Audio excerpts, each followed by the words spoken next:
කොතෙන්ද යන්නේ? මෙතෙන්ට. බොරු කියන්න එපා. ඇත්තමයි බොරු නෙමෙයි මං කියන්නේ. ඇත්තමයිද? ඇත්තටම. ඇත්තටම හොද? පුතා යන්නද? යන්න? ඔය ඉතින් ඒකනේ කියන්නේ.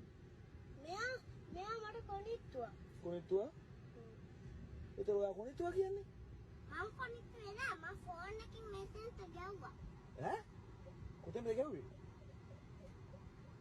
ඔළුව පැලුණා යමන? එතකොට මෙතෙන් දැන් මෙයාගේ අතේ අන්නර දිගම කොටුවක් ඉන්නනේ. ඔව්. ඒ කොටුවේ මෙතෙන්ට ඇන්නනේ. ඔව්.